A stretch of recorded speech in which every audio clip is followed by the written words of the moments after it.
Hello and welcome back to The Hated and the Dead with Tom Lehman. First of all, Happy New Year.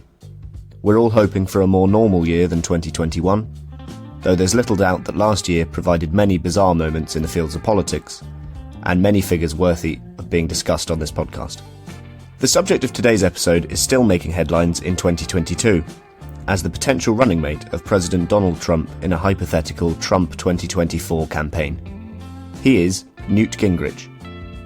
Gingrich is best known for having served as Speaker of the House of Representatives in the United States Congress between 1995 and 1998, a period during which he became a serious headache for then-President Bill Clinton.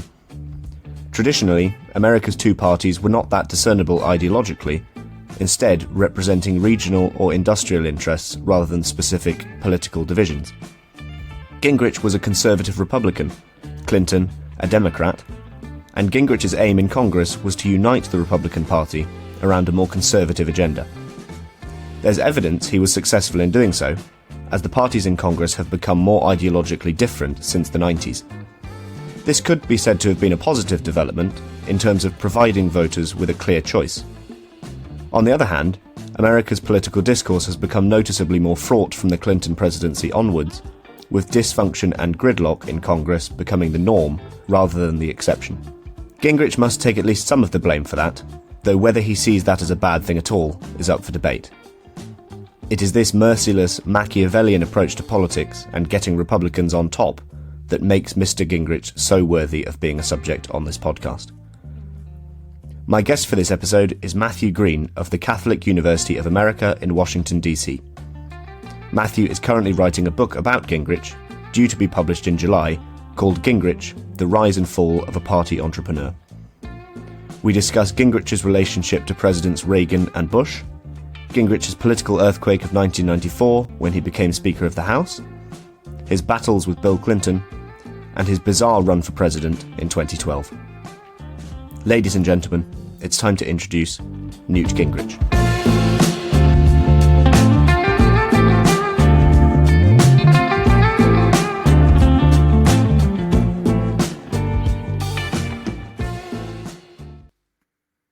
Hi Matthew, how are you? I'm great, thanks. Where are you and what time is it? I'm in Silver Spring, Maryland, which is a suburb of Washington, D.C., and it's a little after noon. Fantastic. It's a little later with me. It's already got dark, it being England in December. So we're talking about Newt Gingrich today. Gingrich is not a very well-known politician in the UK, but to my mind, he changed politics much more than other politicians who have permeated our media, people like John McCain, Rudy Giuliani. You're currently writing a book about Gingrich. Briefly, to start us off, can you tell everyone listening what you understand his significance to be? And given that this is a podcast about controversial people, why he's somebody that courts such a polarizing reaction? Certainly. So this book, which I'm co-authoring with another political scientist named Jeffrey Crouch at American University, really looks at Gingrich's career in Congress. And he was a very significant player in American politics and did, we argue, have an important influence on American politics, and especially the way that Congress operates and the way that parties operate and the way that lawmakers think is appropriate partisan behavior. You know, he's most famous for being Speaker of the House, the first Republican Speaker of the House in 40 years. He was elected Speaker in 1995. But I would say that many of his contributions, if not the majority of them, happened before he was Speaker, when he was in the minority party as a Republican and a rabble-rousing backbencher.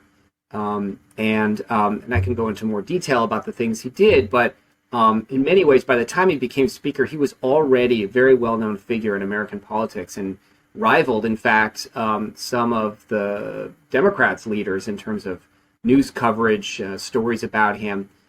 He generated a lot of press coverage, a lot of attention, and that was before he became Speaker of the House.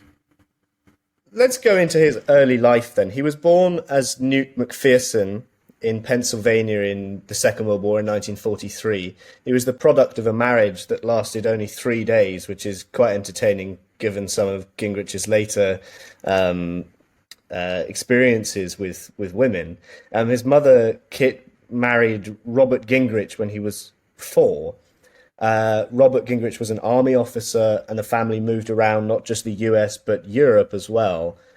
How did Gingrich's upbringing around army officers, I imagine conservative-leaning people, shape him as a young person? Did he become a conservative in his teenage years? Well, I think that one of the most important influences or ways that his upbringing influenced him was not so much ideological.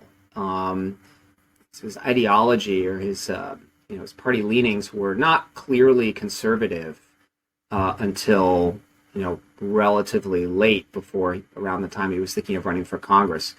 But what was important to him was that exposure to not just military life, but kind of the military structure, military culture, military history. One of the influences that he cited as very important to him was going to Europe to see World War I battlefields.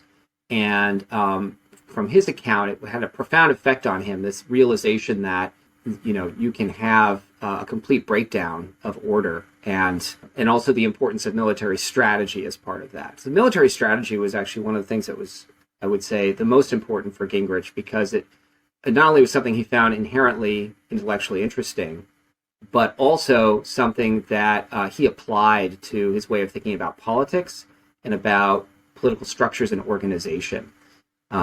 And you can see that in his many writings, both public and private, about organization and about the proper way to conduct politics, drawing a lot from military strategy and military thinking.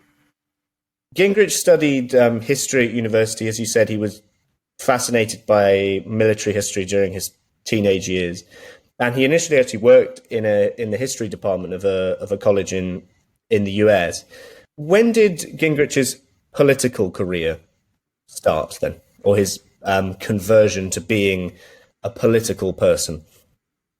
So he had been interested in politics for many years, and he actually would later say that visit that he took as a young man to Europe to see World War I battlefields gave him realization that politics can have a profound effect, because from his view, it was politics that led to World War I and led to so many millions of people being killed. But as you say, he was an academic first and foremost, and pursued an academic career teaching at a college in Georgia. But even while he was in the department, he was ambitious and was clearly interested in moving into administration and sort of doing more than just teaching classes. So to that extent, he had already expressed some interest in politics. He had also conveyed to people privately that he was interested in running for Congress. And it wasn't even clear necessarily what party he was going to run under. Many thought that he was actually kind of a liberal, like a liberal Democrat, and were surprised when he was running as a Republican. But he did finally make that decision to run for Congress in the mid-1970s and ran against an incumbent congressman, Democratic congressman in Georgia. He did not get elected at his first try, but he did eventually get elected when that incumbent Republican named John Flint retired, and he was elected to the House of Representatives in 1979. The start of his political career in 78, 79 more or less coincided with the rise of Ronald Reagan. Reagan was also a Republican. He'd run for the Republican nomination in 1976, but he lost to President Ford. In 1980, though, he became the Republican nominee and then went on to defeat Jimmy Carter in the November election to become the President of the United States. What effect did Reagan have on conservative politics and the Republican Party in the 1980s?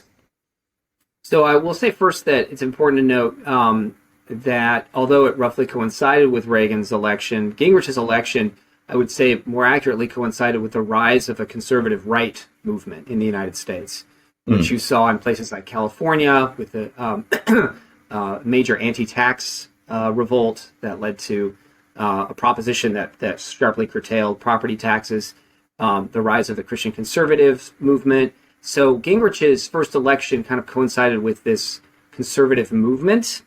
And he was one of a number of conservative activist Republicans elected to Congress in that year, in 1978.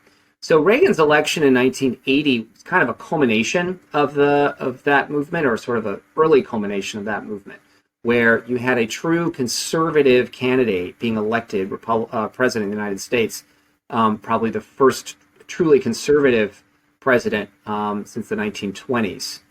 And this is obviously very encouraging to conservatives in the Republican Party, and in some ways encouraging to Gingrich specifically. And in fact, in that 1980 election, Gingrich comes up with this idea, it's also others who have suggested it, that he have some kind of event outside the Capitol building, which would have Republican candidates running for Congress and Reagan, both talking about the platform they would run on. It didn't get very much press attention, but it was a precursor to what Gingrich would do successfully later, which is bringing candidates of the party for different offices and having them be a kind of team, if you will, so that when you're voting for one person, like, say, Reagan, you would also be hopefully voting for all the Republicans running for office in your state or district. So initially, this is an important kind of early development in Gingrich's efforts to unify the party and create the sense that the party is one brand. What happens I'd say in the early years, though, is you see one of Gingrich's traits, which tends to alienate people in both parties, but that includes Republicans, which is his willingness to speak out against people in his party who he thinks are making bad decisions or are not trying to help the Republicans win control of the House of Representatives. So keep in mind, the Republicans had last controlled the House of Representatives in 1954. So the party is getting frustrated that they can't win a majority in the House. And there are times when Reagan seems to be focused more on the presidency or on his own political reputation at the expense of House Republicans. And Gingrich is not afraid to criticize Reagan, saying you're compromising with Democrats, you're watering down the party brand. So it's not as if they're working hand in hand, Reagan and Gingrich, but often Gingrich is pushing back against Reagan when he feels that Reagan is not helping him achieve his number one goal, which is a Republican House of Representatives. This is a really interesting element of Gingrich's program. As you said, he's trying to unite the Republican Party around a certain set of ideas. From a British point of view, almost trying to make what had been a very ideologically diverse party much more like a European party, in the sense that he's trying to make them ideologically more coherent in the way that we would think of our political parties. Reagan won 2 terms as the US president. He left the White House in 1989, and George Bush became president. But the Republicans became quite fractious in the early 1990s. The Republican base, which had always been more suspicious of Bush, became quite divided over Bush's credentials as a conservative. Can you give an account of what the early 90s was like in Republican circles and what Gingrich was doing during the Bush presidency? So the Republican Party is initially very happy that Bush is elected because particularly Republicans in the House and Senate, who in 1988, in the House, they were still a minority party. And in the Senate, they had been in the majority from 1981 to 1986, but then had lost control of the Senate. So just having some branch of government controlled by your party was seen as a beneficial thing. But there are a couple of problems, as you know. One of them is that Bush does come from a more traditional business-oriented wing of the party, less of a movement conservative and more of a kind of traditional old-school conservative. And in fact, Bush and Reagan had both run for the Republican Party nomination in 1980. And Bush had criticized Reagan's call for cutting taxes, famously calling it voodoo economics, that it would somehow balance the budget. So then, of course, he became Reagan's vice president, and they kind of let that difference, let that behind them. But with Bush elected as president, even though he is in many ways running as a conservative, some conservatives are suspicious of whether Bush is really going to be like Reagan or is going to revert to an earlier pre-1980s Bush as they see it. What happens, there are certainly conflicts between Gingrich and Bush, between conservative and moderate Republicans. But really the key event that divides the party is a decision by the Bush White House to negotiate with Democrats over the growing budget deficit. And ultimately, the Bush White House agrees to an increase in taxes to pay for government expenses in order to balance the budget. And Gingrich was actually part of the negotiations with Bush and Democrats on this budget deal. But when it was announced, Gingrich quite suddenly, and for many unexpectedly, did not show up at the official announcement of this in the Rose Garden, and then came out publicly against it, which meant that at this point he was a Republican whip. So you have a member of the Republican leadership in Congress openly defying the president of the same party on a major budget bill. And for that reason, among others, that budget is rejected in Congress with the defection of many Republicans, including Gingrich. And although eventually a budget agreement is reached, it's seen as a serious, if not fatal, blow to the Bush presidency, that members of his own party in Congress would defy the president and successfully block his legislative initiative. Bush didn't win re-election in 92. He was defeated by Bill Clinton, who was, of course, a Democrat. This was significant, I suppose, from Gingrich's point of view, because it was the first time since he entered Congress that a Democrat had won the presidency. How did Gingrich and other conservatives like him respond to being in opposition? I suppose that given that they had been so concerned about Democrats negotiating with Republican presidents, they were very keen not to give in to Democratic leadership in the White House in the same way. So keep in mind, this wasn't the first time that Gingrich had a Democratic president. When he was elected in 1979, Jimmy Carter was president.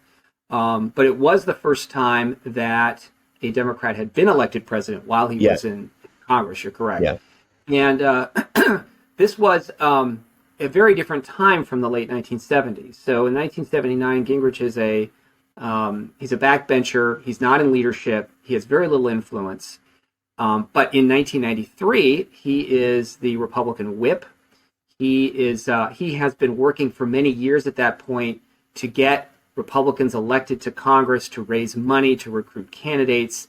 He has created a caucus within the Republican conference called the Conservative Opportunity Society, which has a number of members who share Gingrich's views about how to win office, namely differentiating your party from the other party, being willing to use aggressive rhetoric, to go public, to do these kinds of things that weren't really in fashion in the 1970s.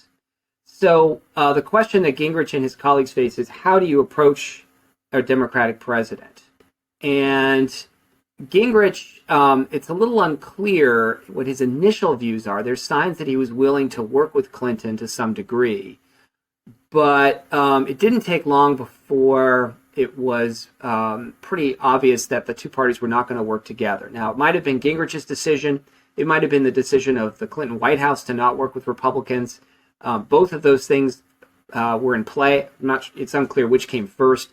But it didn't take too long before the Republicans, under Gingrich's leadership, though he wasn't technically the leader of the party, he was a whip, was more willing to attack Clinton publicly, to try to win media battles against him, and to only cooperate when it seemed absolutely necessary or would have cause limited harm to their political prospects. So, for example, one of the biggest examples of cooperation is the passage of the North American Free Trade Agreement, where Republicans actually worked with Democrats and the Clinton White House to pass this legislation because a lot of Democrats didn't like it. So Clinton needed Republican votes to pass this.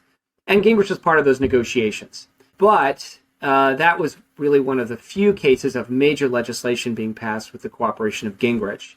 By 1994, when NAFTA had passed the House, Gingrich was already thinking, we've got to try to block Clinton in as many ways as we can in order to show voters that the Democrats and Clinton are not worthy of your vote, that you need to vote Republican to really bring about the change that the country needs.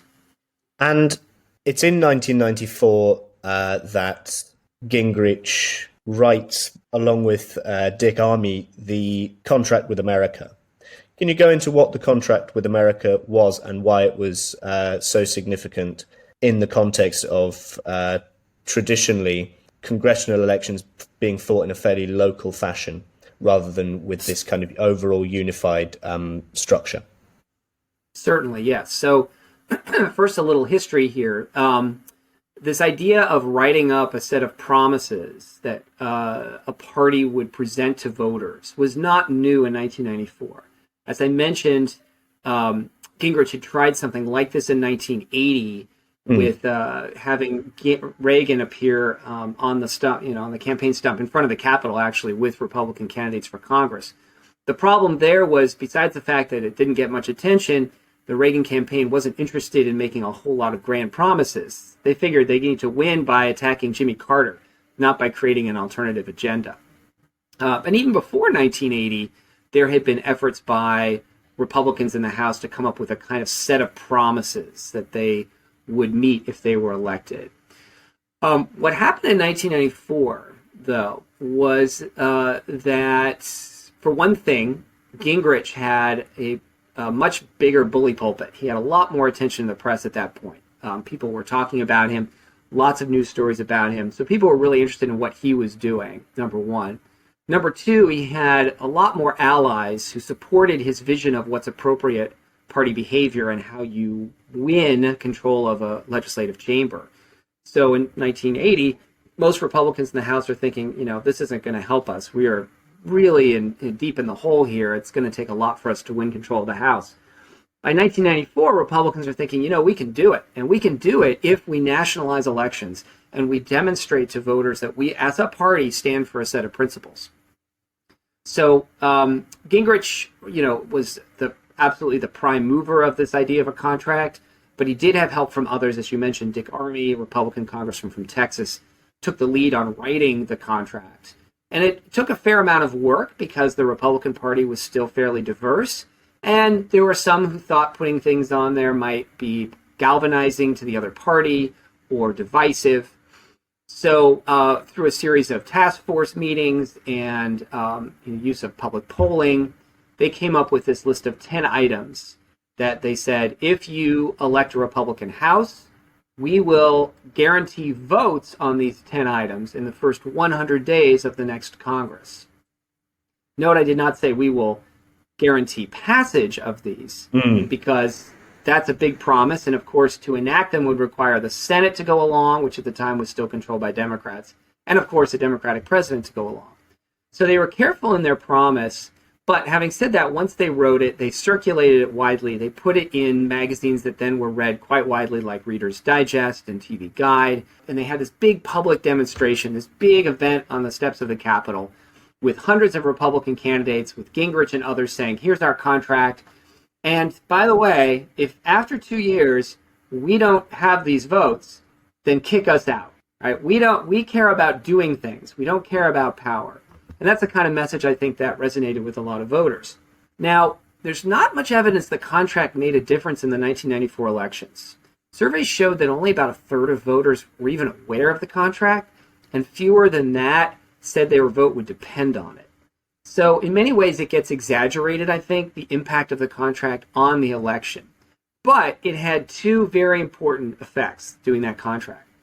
Number one, it gave the Republicans a blueprint for action in the first 100 days of the next Congress. They did not have to sit and figure out, oh my gosh, now we control the House, what do we do? They were able to say, this is what we're going to do. Here are the 10 items, and this is how we're going to proceed. So it helped the party stay unified and focused in the early days of the 104th Congress, which is when they won control of the House, or the first Republican Congress. That was after the 1994 elections. The other thing I think that it did is is that even if it didn't have an effect on the 1994 elections, members of Congress believed that it did. And in many ways, that's all that matters. Your typical member of Congress is not going to consult a political scientist and ask them, did the contract affect the 1994 elections? They're going to look at this contract, then they're going to look at the election and say, cause and effect. And so what happens after 1994 is the Democrats start doing this every 2 years. They start issuing their own version of a contract with the belief that this is what got Gingrich and Republicans control of the House. So in many ways, it's what lawmakers perceive to be important or perceive to have a causal effect that matters more than what actually does affect political outcomes.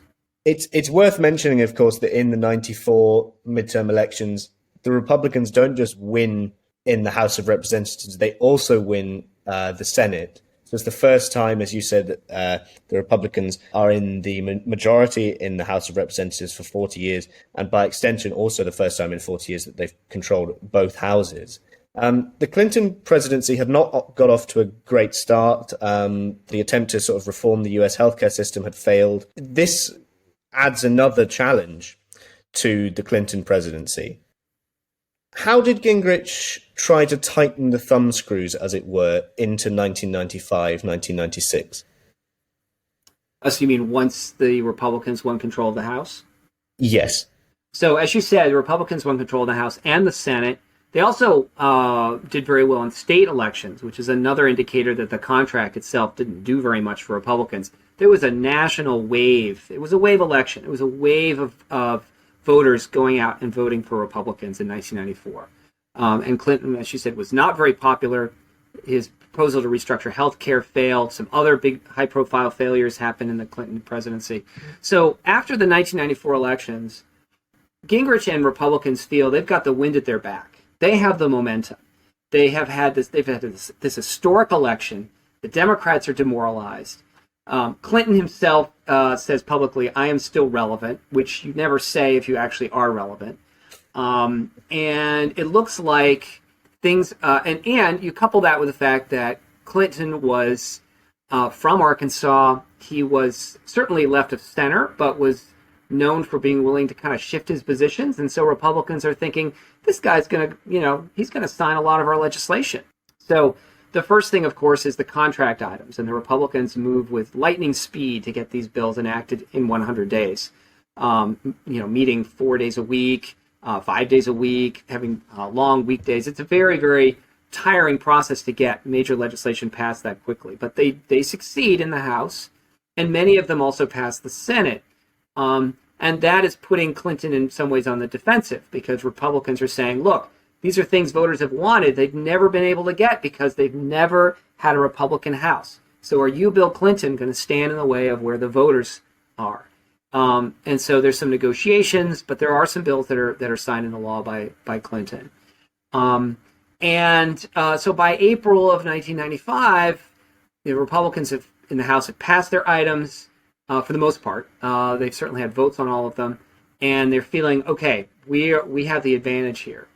And then they decide to tackle the budget and tackle spending on social programs in particular, help for the elderly and for those who are in need. So programs like Medicare, Medicaid. And that's where you see this titanic battle emerge between Republicans in the House and Senate on the one side and Clinton on the other, where Republicans are saying we have to balance the budget. We've got to do it by cutting social welfare spending. And Clinton says, absolutely not. And then that takes us to the fateful government shutdowns of December and January of 1995, 1996. Do you want me to talk about those? Yes, please. Go ahead.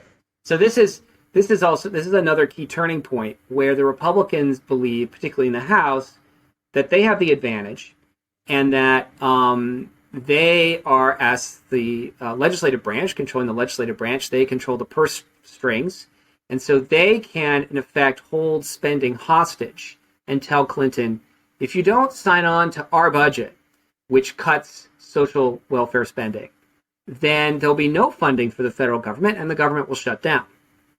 It's a bold, risky move. It's something that Gingrich himself had advocated for in the 1980s, so it wasn't entirely new. But this time they could actually try it. And Clinton said, no, I'm not going to give in to you.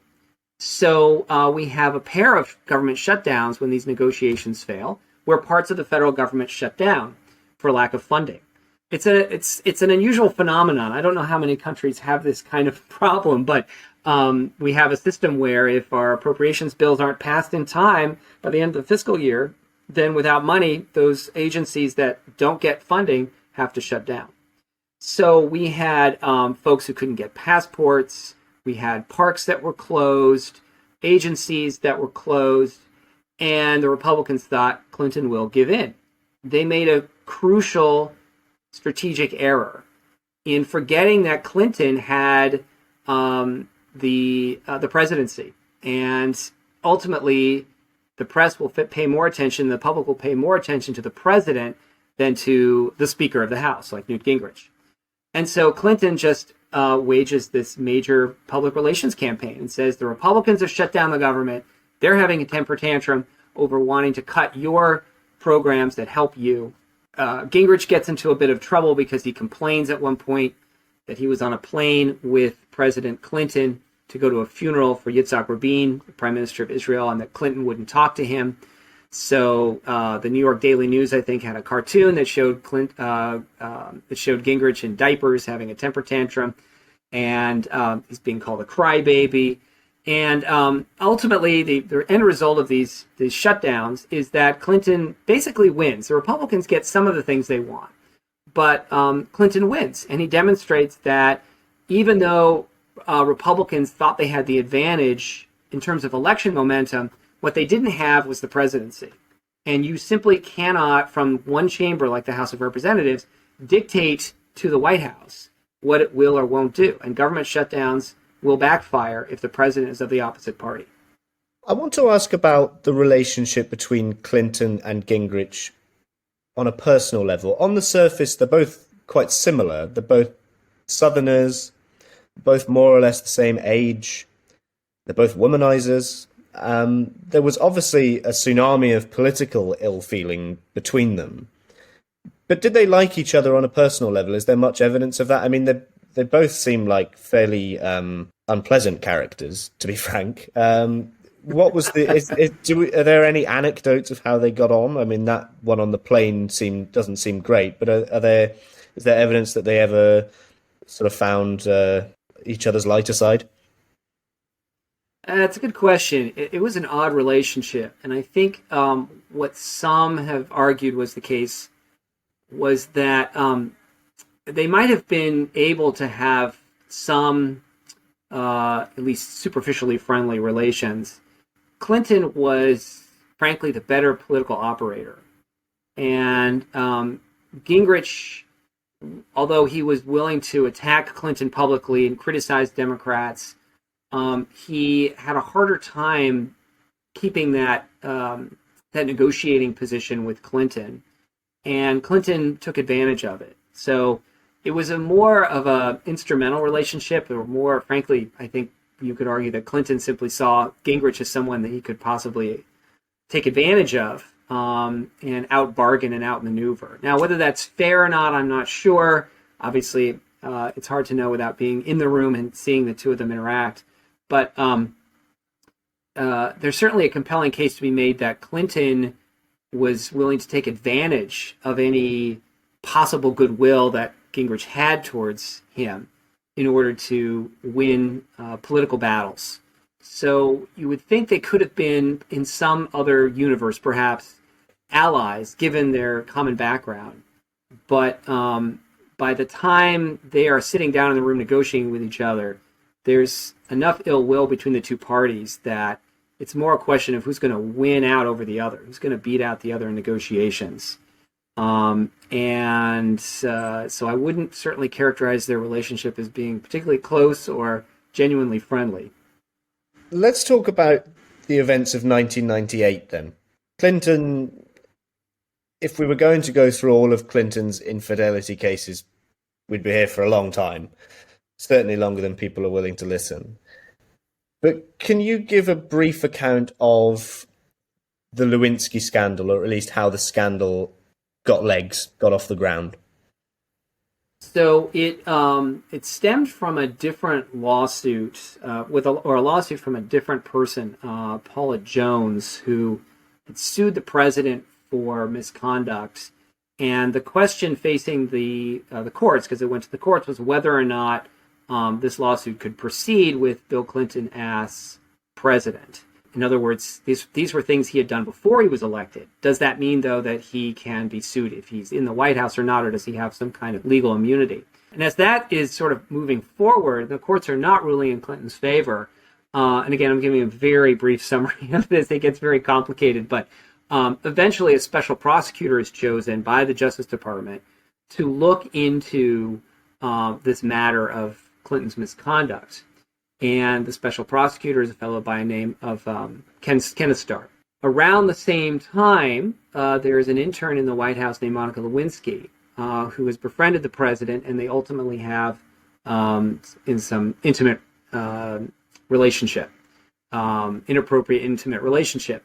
And Lewinsky befriends another woman named Linda Tripp, who is actually wanting to... She is not supportive of Clinton, and she basically uses the information that Monica Lewinsky is giving her, presumably in confidence, and funneling that to Clinton's enemies. It eventually gets to the special prosecutor, and they start looking into this, and eventually they're able to get from Lewinsky evidence that the president had had intimate relations with Monica Lewinsky as intern. And then eventually there's physical evidence that's uncovered on a dress that Monica Lewinsky has. And at that point, the president, who had been saying both publicly and under oath that he had not been cheating on his wife, was caught in a lie. So this was a very serious political and legal problem for the Clinton White House. And at that point, sort of mid-1998, I believe, it looks as if the Clinton presidency is in very serious trouble. It could anywhere from any kind of legal charges to possibly being sanctioned by Congress, or even some at this point are talking about removing the president through the impeachment process. And how does Gingrich, who is obviously still Speaker of the House at this point, exploit this situation? So Gingrich goes back and forth. On the one hand, he sees this as a great political opportunity. You can remove President Clinton, you can win points with your base. You possibly get someone else in the White House, Al Gore, who might be a different or better negotiating partner, or maybe more pliable. On the other hand, Gingrich is concerned that this could blow up in the face of the Republican Party, and he writes privately that in order to win seats in the 1998 elections, the midterm elections, the party really should be focusing on its legislative successes and not getting pulled into questions of the president's ethics, and especially getting caught up in impeachment. So Gingrich is going back and forth on this. He may also have in the back of his mind the fact that he is also having an affair with a committee staffer. He is married, as well as President Clinton, and perhaps he's concerned about, if this gets out, that he'll be accused of hypocrisy. So eventually what Gingrich decides to do is kind of have it both ways. And he asks the Republican campaign committee to run a series of ads criticizing Clinton, but to have them only be in certain districts. The thinking being they'll be targeted to audiences that care, but it won't become a national issue. But that just doesn't work. It gets out very quickly that these ads are running. They get circulated everywhere. And Gingrich and Republicans are being accused of using this infidelity scandal for crass political purposes. And that hurts Gingrich's reputation. Certainly it hurts the party's reputation. And Republicans in the House, who are already at this point skeptical about Gingrich's leadership, are wondering whether or not he is the right person to keep leading the party if it turns out that they lose seats in the 1998 elections, which is what happens. The Republicans lose seats in the 1998 elections. And this is very important because traditionally the president's party loses seats in midterms. But in this case, the president's party, Democrats, they win seats in the midterms. and Republicans, a majority in the House gets even more narrow than it already was. And now people are pointing fingers at Gingrich and saying, this is your fault. Clinton is, of course, impeached by the House of Representatives. I think in November or December 98. You can correct me if I'm wrong. But he isn't convicted by the Senate, crucially, which means that he remains as president. By this point, obviously, Gingrich has been Speaker for nearly 4 years. And as you said, he has ended up coming off worse in this impeachment process. How does his career in Congress come to an end? So Gingrich's career, well, first his speakership ended, and then he left the House. His speakership ended. He basically stepped down as Speaker shortly after the 1998 elections, before the impeachment vote in the House of Representatives. And this indicates certainly that it's not necessarily the process of impeaching the president that hurt him, but rather that 1998 election and the sense that he had led the party astray. So keep in mind that Republicans were solidly behind Gingrich after the 1994 elections because they saw him as the Moses who had delivered them to the promised land. They had given them the majority in the House. But if he can't keep that promise of being able to help Republicans electorally, then it's not clear what other reasons Republicans have to support him, especially because, as I said, they were already unhappy with his leadership. They felt that he was not a good communicator, that he didn't have a clear direction for the party after the contract with America, that he would often have verbal miscues and say things that other Republicans would have to apologize for. So after the 1998 elections, he's being told by other Republicans, this is it for you. And they had already been a potential that he would lose the speakership after the 1996 elections when Republicans lost seats, but he survived that battle. But this time, it looks like overwhelmingly the party will vote against him. And a committee chairman by the name of Bob Livingston was going to run against him and told Gingrich, I'm going to run against you as Speaker. You either step down or you face me. So Gingrich decides at that point to step down as Speaker and then resign from Congress shortly thereafter. So he's not really a part of that impeachment process that's going on in the House. He's not on the Judiciary Committee. He's leaving the speakership. But certainly the logic of impeachment and the political time sort of continues to play itself out. So Gingrich's affair is revealed, and then the chairman of the Judiciary Committee, Henry Hyde, he had an affair that's revealed. And you have this environment where people are just pointing fingers at each other and accusing each other of having affairs and being hypocrites. And Bob Livingston, who was supposed to then be Speaker, he resigned because it turned out he had an affair. So it's this very heated period with a lot of accusations. It's a very say partisan is the wrong way to put it. It was almost a kind of witch hunt environment that had overtaken the House by that time. Just to fast forward a bit, Gingrich, as you said, left Congress at the end of the 1990s. He actually ran for president of the United States in 2012 for the Republican Party. He was much older then. He was nearly 70. He didn't do particularly well. Mitt Romney was the Republican nominee that year. Do you think he ran too late? And if he had become the Republican nominee in 2012, do you think he might have done better against Obama than Romney had?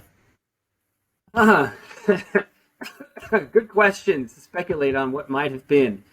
That's most of what this podcast is, really, Matthew. I don't know, first of all, if Gingrich would have done better had he run sooner. I mean, there was a point there of rehabilitation of his reputation. Having resigned from Congress, this affair, a lot of Republicans initially kind of keeping their distance from him. It took him a little while to rebuild his reputation with other Republicans. And he started as a kind of consultant, really as a consultant, an informal consultant at least, to there kind of advise Republicans on political strategy behind the scenes. So I don't know that he could have run much earlier than he did. It certainly is indicative of his ambition. He was always a very ambitious person. He had even thought about running for president in 1996, challenging Clinton then. That would have been interesting if he had done that. But in 2012, I think though he didn't get the nomination, he actually did better than one would expect, seeing as he hadn't been in public office in over 10 years. He did pretty well in the Iowa Republican caucuses. He won the primary in South Carolina. He came in second in the Florida primary. So for a time, he actually was the front runner. What the problem, though, which I think is something else that haunted Gingrich, was the campaign was not necessarily well run. And Gingrich was certainly a person of big ideas, but his organizational skills were not very good. And to run a campaign, it is kind of like creating an army. You're building from scratch. You got to raise a lot of money. You got to recruit a lot of good people to work for you, and you got to stay focused. And Gingrich didn't do that in that campaign, certainly not as well as Romney did. So if he had somehow managed to win despite all of that, I don't know that he would have done much better than Romney. And the reason for that is because the larger context was really beneficial to the Democratic incumbent. The economy was doing pretty well. Obama's public opinion polling wasn't great, but it was around or above the 50% mark. So really any Republican nominee would have had an uphill battle beating Obama. And it's also hard to beat incumbents. Incumbents tend to win re-election. So I think it would have been an interesting campaign. It would have been, you would have seen a lot of interesting things coming out of the Republican campaign. You know, Gingrich talking about creating a moon colony, and these very futuristic kind of things. But I don't know that he would have done much better than Romney. I mean, I don't know either. The reason I ask is I was reading a book called The New Right by Michael Malice recently, which is about the Republican Party. And he makes the point that although everyone talks about how the Republicans have to kind of broaden their appeal, come closer to the center, win more Black and Hispanic votes, generally when Republicans run kind of Washington centrist candidates, they don't actually do very well at the presidential level. You know, Ford lost, Bob Dole lost, McCain and Romney both lost to Obama. Whereas when they run someone who really excites the base, they do quite well. Reagan, Bush Jr., obviously Donald Trump more recently. Actually, the 2020 election where they run this very fervent right-wing candidate and lose is actually, in recent terms, the anomaly. It's not the rule. Do you think that in the future it would be electorally expedient for Republicans to stay on the right rather than come back towards the center? It's very difficult to say. It's an interesting pattern that you note about presidential nominees, but it's not perfect, right? So George H.W. Bush is definitely an insider. I think what you're tapping into though there, which is more generally this dilemma that parties face when they are trying to decide who they should nominate for office, certainly for the presidency. Do you go with the insider who's got more connections, more resources, possibly a higher profile, at least among decision makers, or do you go with the person who is the untested outsider / populist? And it's not always clear that one is better than the other. The 2016 election would suggest, yes, you want to go with the outsider. On the other hand, Trump was highly unorthodox. He got fewer popular votes than Hillary Clinton. And he was running against one of the least popular Democratic nominees for the presidency in modern times. Sure. So it's not clear if it was Trump's populism that did it or it was some of these other things that matter. Gingrich is an interesting example of someone who is an insider, but talks like an outsider. He's unorthodox in his views. He's not afraid to challenge the status quo of his party. And in fact, he was one of those Republicans in the early 1980s who was saying, we need to appeal to African-American voters. We've got to expand our base. So he was thinking strategically, how do you get more people into this party? Even at the same time, you appeal to the far right, you appeal to Christian conservative voters, you attack Democrats mercilessly on the campaign trail. It's one of those things I don't think there is a single answer to. I think that it just depends on what the circumstances are, what party leaders think. And then the other thing, of course, to keep in mind is this is not a centrally determined decision. Trump was not the choice of most Republican decision makers. He had almost no endorsements by anyone in Congress, and yet he basically managed to seize the nomination and effectively take over the party. So it's not always something that party leaders can decide. Sometimes it just happens organically, or it depends on who runs and the tactics that they use. Just as a final question, then, there is of course some talk that Gingrich may be the vice presidential candidate for the Republicans at the next election if Trump decides to run again and wins the nomination. He'd be nearly 80 by then, a very full life in politics. What do you think his legacy in American politics is? Well, I think that Gingrich's legacy is, besides the most immediate achievements that are tied to his efforts, whether they are fairly or not, i.e. winning control of the House of Representatives in 1994, being a Republican speaker in 1995. What his legacy is that he demonstrated how entrepreneurs in Congress can have a tremendous effect on certainly how Congress operates. It requires focus. It requires tremendous work. It requires some good luck. Gingrich certainly had some luck on his side. But what he demonstrated is that if you are a member of Congress who cares deeply about changing the way the institution operates and how your party operates, it's possible. And I think and so really his legacy isn't just winning elections, but it's turning the Republican Party in Congress into a focused, team-driven, team-oriented group of lawmakers who believe that your reputation as a group, thinking as a unit, is what gets you power and influences policy. He wasn't the only person to do that in Congress. There were others who were trying to do that at the same time who helped him out. But that team view, that party politics as a team, is something that we see in Congress today, in no small part because of what Gingrich did during his years in Congress. And when you look at the discord in American politics today, especially in Congress, do you think that has been a change for the worse? It's a change. In some ways it is for the better, in some ways for the worse. There's nothing wrong with people in Congress disagreeing with each other. There's nothing wrong with them using strong language, in my opinion, to express differences of opinion.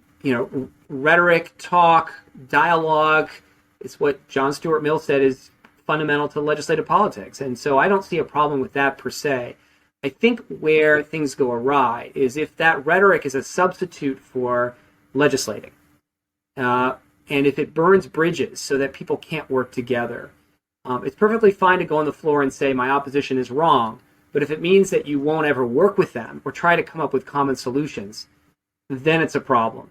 And where things are right now in Congress, especially the House, is in some ways distressing because of the kinds of rhetoric that's being used. So not just saying I disagree with you, but putting on social media some cartoon with someone killing another cartoon character with a member of Congress's face on it, calling people traitors, saying they're jihadists, and this kind of language. It's just inflammatory, and it doesn't contribute to the good of the country or to Congress's ability to succeed. So I don't think harsh rhetoric itself is a problem, but it is if it prevents Congress and its members from coming together to solve shared problems. Matthew, thank you very much. I've really enjoyed our conversation today. Where can people find your work? Well, let's see. The easiest way to find my work is to go to my website, which you can find at Catholic University of America in the Department of Politics. And there you'll find out more about my research and works that I've published in American politics. And when's the book coming out? The book on Newt Gingrich should be coming out in the summer of 2022. Excellent. I'm really looking forward to reading that, actually, because since I started this podcast series, I've done about 15 episodes, and in the autumn I wrote a list of people that I wanted to focus on, and Gingrich was one of the first people on the list. I think he's a really fascinating person, and I hope that, well, I think that we have shown why today. So thank you very much, and have a good Christmas. You're welcome. My pleasure. Thank you for listening to The Hated and the Dead.